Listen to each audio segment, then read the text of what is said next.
So I am Shiv. With me, I have Pranav, who works with me at Nutanix, and we will be talking about an experiment that we did. And this was some inspiration we got from another few experiments that we presented in the Postgres conference in India, which was received pretty well. So we thought, why not share this one as well, right? So what I do here is I take ClickHouse, and it is meant to run on huge data sets and everything, right? And we took it, we said, let's run it on 4GB and see what happens, right? And by the way, we run it on Kubernetes. Very quickly, safe house statement saying, these are my own views. I don't represent my employer here. So I am a staff engineer at Nutanix, lead the data platform team. My interests are around databases, streaming, ad backends, and infrastructure, including cloud and on-prem. Contributed lots of code to MySQL, wrote a bunch of features there, Apache Pulsar, some features, some bug fixes. ClickHouse, I recently contributed a patch which was merged. A couple of them are open, so hopefully I'm hoping to put more time there, understanding internal throughput. Generally excited about open source and love speaking at these events. This is talk number 28 for me. So the other talks, if you like this, you can find on the URL you see there. If you're in a corner, you can't read sites well and everything, then here you have the QR code. You can just scan it and open up in your phone and have a look. Pranav, you want to quickly introduce yourself? Hey everyone, I work alongside Shiv in CPaaS team at Nutanix. I'm generally excited about data systems, P2P systems, operating systems, and recently Wasm and all the possibility it brings. So if your interests align with me, I'd love to chat. Please reach out. So let's get a lay of the land very quickly to understand what we will cover, right? I marketed 4GB already, so we will put the other parts of the setup, because for any benchmark, it's meaningless unless you reveal all the setup details and the data set. Motivation, why do you want to even do it, right? Then the what, the exact benchmarks that we run, then we dig into it, look at the learnings and the other set of things that we want to do in future. And if you are interested, you can sort of, try those things as well. So this is a couple of snapshots from ClickHouse official documentation, and you see the highlighted parts. The recommended amount of RAM is 32GB or more, right? And the other base is total memory should not be less than 8GB. And then I'm telling you, let's try 8 for less than 4GB, right? Or less than 8GB, 4GB in this case, right? So must be scratching my heads. Why would you do that, right? I'll tell you why, right? Let's understand just a little bit, right? I'll just take a couple of slides to set the context within which you then can understand why. So what do we do at Nutanix, right? One of the core things that we do is provide virtualization for our enterprise customers. What that means is, as an enterprise customer, you can come with your hardware and we will provide you VMs on top of it. That's basically the core of what we do. And if you look at this diagram, right, we are that sort of construction thing where you get the building materials and then you get a bunch of VMs, right? When you give you VMs, you obviously run your apps on top of it and want to know metrics about those VMs, right? Saying, I have 10,000 VMs, how many of them are underutilized? You don't want to underutilize your VMs, right? You paid cost for it. How many of them are overutilized, meaning your applications are probably unstable, right? And for huge enterprise customers, there are a lot of VMs. For smaller customers, fewer VMs. At times, even with big customers, we love to land and expand. We have a great technology, land it, and then if customers like the product, they can slowly expand it, right? So the small form factor should also work with. Having said that, we have very big customers, so we love ClickHouse because it does well on huge data sets, right? The challenge and fun for us as engineers is when we make it do something that it's not supposed to do very easily, at least in the default configuration, right? Another bit of context, our apps are shipped to the customers let's think of it simplistically wrapped in a box, and you provide boxes to your customers, right?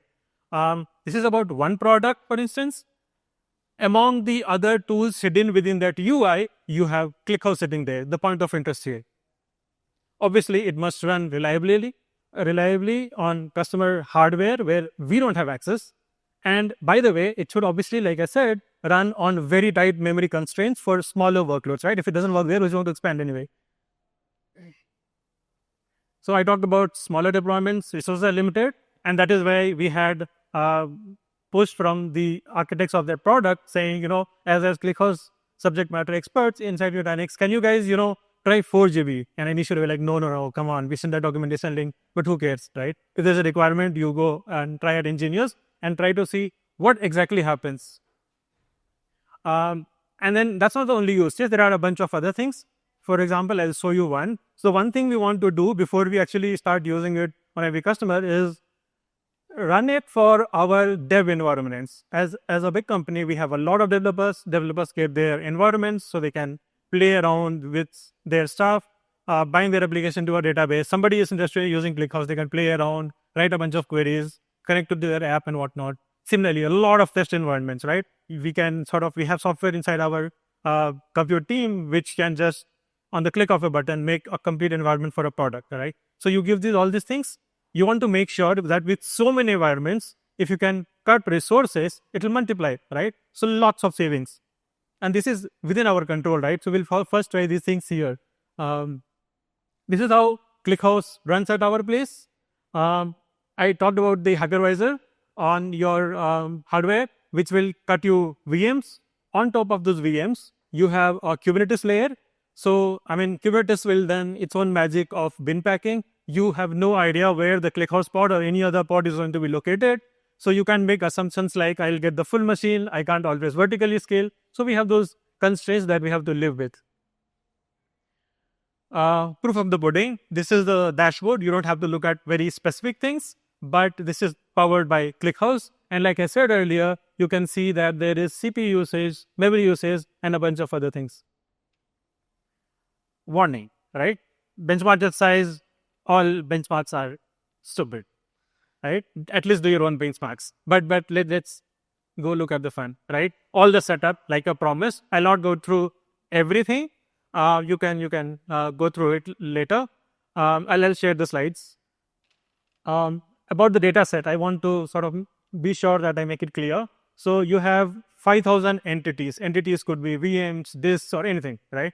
And for every single entity, in the benchmark, what we did is let's have at least 25 metrics for the entity.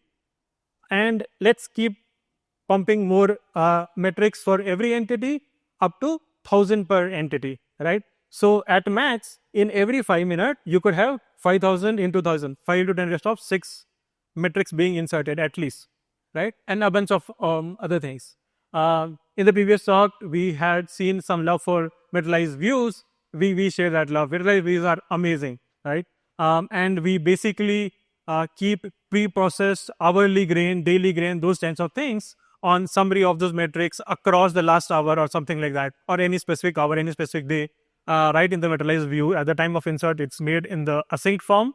So you just, at the time of query, go fetch those and produce. So it's amazing. No freelance, obviously, because some extra storage, but yeah, storage is cheap, it's okay. Type of queries in the benchmark. For every VM, at intervals of 5 minutes, we are getting metrics for it. And that metrics could be sort of for 1 hour, 1 day, 3 minute period. All those we want to see. We want to see average memory consumed in some 1 hour range and stuff like that. Underutilized, overutilized VMs. And we say that, we are running in very memory constrained environment. So every time we see something working, we will run for a long period of time. Initially for 1 hour, if everything works well once, try for 12 hours, 24 hours, 48 hours is the max we've gone, right? So yeah, progression of load, right? You see the column in yellow there, that's the number of metrics per entity. And as we go through the test runs, we keep increasing it. Similarly, duration, you see some 48 hour there because you're like, okay, fine, everything is working. Let's try it for long, right? And then we keep increasing the duration here and there. QPS, queries per second, initially only ingestion. Then we keep adding more and more queries per second. The other things are not so interesting that I want to go over every single thing. But obviously, you see that memory keeps on increasing, CPU use keeps on increasing. Another thing, apart from 4 GB, only one core, right? And you see the road number 7 started failing. We tried a bunch of things, but it kept failing, right? And then this is where the fun obviously begins. No prizes for guessing what the error was. You see the red line there, that from the ClickHouse logs, the select query fails out of memory, insert queries fail out of memory, merge tasks are being terminated. When you try to debug and go to the query log to ask for what happened, what we started, absolutely nothing you can do right now, right? Poor guy. So yeah, I mean, let me hand over to Pranav to dig into internals, look at the graphs, and try to figure out what happened and how we can recover from this. So the main problem that we faced was OM kill studio memory, ClickHouse killing the queries, pods getting restarted. So what are our options? What do we tune? So the most obvious thing is ClickHouse configurations to basically reduce the memory pressure, look at memory allocations, how to tune them, look at kernel configurations as well. So to basically have your memory recognitions faster, and anything else that we find out in our analysis. So this is where the fun begins. If you look at the graph here, so this was a 8 GB run, by the way. So the memory keeps on going up even after the tests end, where the CPU spikes end, the memory is held. So what exactly is happening here? So turned out, looking at the C group memory stats, 70% of the memory was OH page cache, and this was not being reclaimed. Page cache should be reclaimed to memory, and even when you hit those pod limits, you don't see the reclamation happening.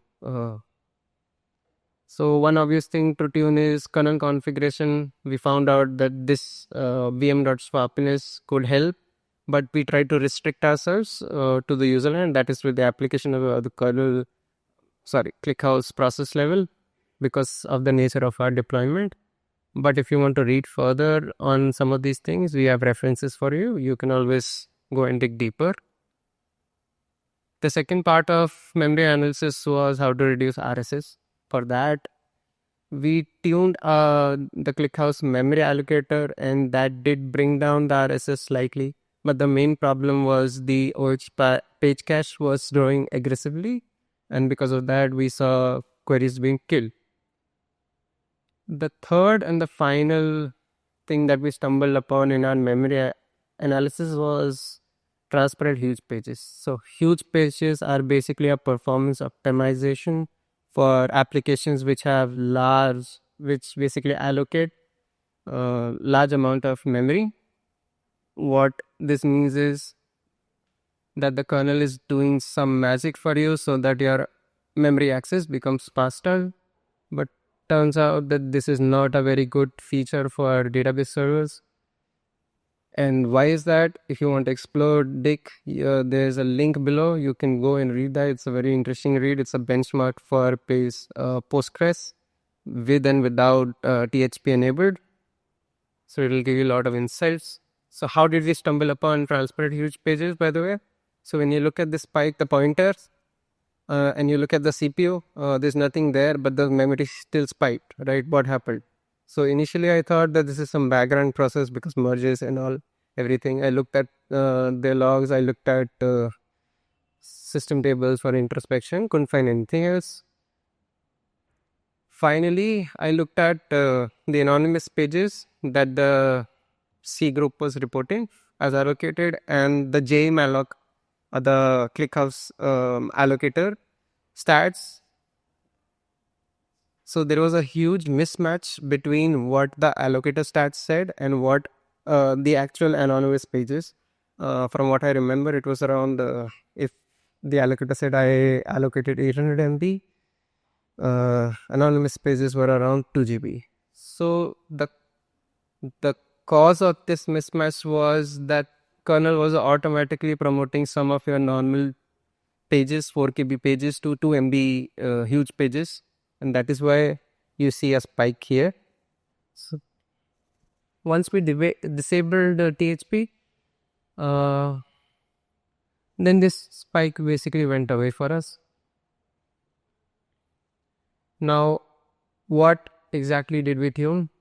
We'll look at all the configurations here. It's there are a lot of them, so I'll just quickly go through them. But first of all, page cache is a huge problem. Let's try disabling it completely. That's a little crazy because if you think about it, your performance is going to drop. But we said let's do it anyway. So once we did that, the memory stabilized around 1.5 GB. But there was obviously a performance drop specifically to Archithius. But it did give us 2.5 GB of memory as a leftover so that we could use that to offset for the QPS drop by using ClickHouse in process caches. So we look at how it improved our performance or QPS.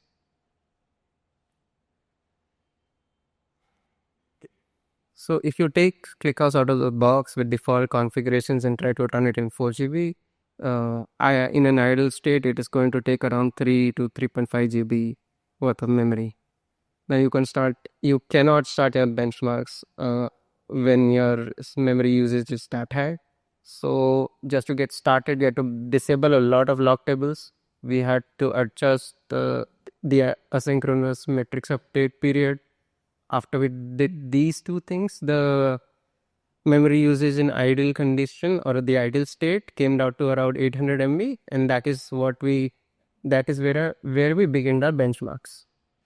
The third configuration, direct IO, is basically how you can disable OS page cache from the application level. So file systems give you an option of setting this flag direct IO, which basically then bypasses the OS page cache and you directly query the underlying disk. Then in the previous talks, it's already being stated that merges are expensive, resource heavy. So we did a lot of tuning around those as well. All these configurations are in a KV article, which we have the links to which we have shared in our latest slide. You can go through them. Then to control resources, you control concurrency. We tuned the thread pools, brought it down to ones and twos. And then finally, we tuned the ClickHouse caches. So by default, by the way, these caches, default values are way above 4 GB. Like for example, Mark cache is 5 GB, uncompressed cache is 8 GB. So we set uncompressed cache to 1 GB, and that actually helped us improve our QPS. Now, ClickHouse uses jemalloc as its allocator, and ClickHouse has a tuning guide for the allocator, and these are the configurations which we set or tuned. You can look them up. It's well documented in jemalloc documentation as well. Now this is interesting.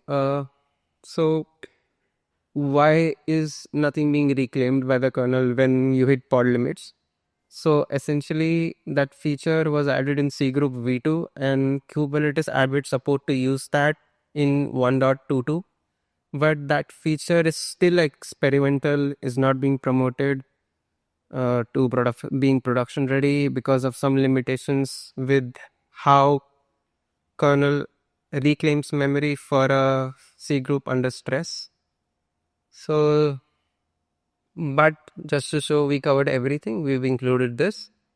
If somebody is interested in what exactly is the problem with this feature, you can go through the references here.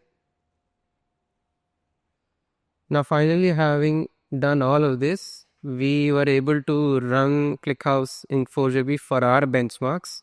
So if you look at the first test 16, QPF was around 18, and then in the next test, it dropped to 8. That is where we disabled the page cache, OS page cache. And in test 18, we enabled uncompressed cache, and the QPS went up. On the last test, since we brought the QPS up with OS page cache completely disabled, we tried to see if we can enable page cache for smaller queries and get the QPS up, but that didn't work for us. So this is something we have to explore later. We parked this for now, and now I'll hand it over to Shiv again to conclude our talk. Yeah, the learnings very quickly. Number one, disable THP if you are in memory constrained environments. Otherwise, also when you build ClickHouse from source, you will see warning saying your THP is enabled. So that gives you a hint. jemalloc, Pranav like explained, ClickHouse or any database, Linux, PostgreSQL, MySQL, any of them, nobody likes to use the malloc directly. They go through some allocator written themselves or available off the shelf. So tune jemalloc to proactively purge arenas under pressure. Disable page cache, or if you think that's too crazy, maybe you enable it selectively, like we did. Uncompressed cache is something that we use that was nice for us. We will try more caches. Index granularity by default, every granule, we've talked about granule enough in the previous talks also, every granule is 8192 rows. You can make it smaller or bigger, that's configurable. Accordingly, your index size will be smaller or bigger. So try to play around those, and all the configurations that Pranav earlier talked about when he worked through the ClickHouse configurations are documented in this article link here. And in future, we want to try these things as well. One is we want to explore more operating system side kernel configurations to see if we can control that beast and then keep OS page cache enabled. That's nice. ClickHouse also these days has user page cache, kind of OS level page cache, but inside the ClickHouse process. So once that's a little bit battle tested, that's a candidate that we would like to try. And then there are also newly introduced caches for prime indexes and stuff. So that is out there right now. We can definitely try those. These are our socials. If you can always get back to us. We encourage you to, we touched a lot of things on the breadth level for tuning. For every one of those, we've left curated references. You can go through those. Dig in yourself, and if there are any questions, send it to us. The slides are available on this QR code.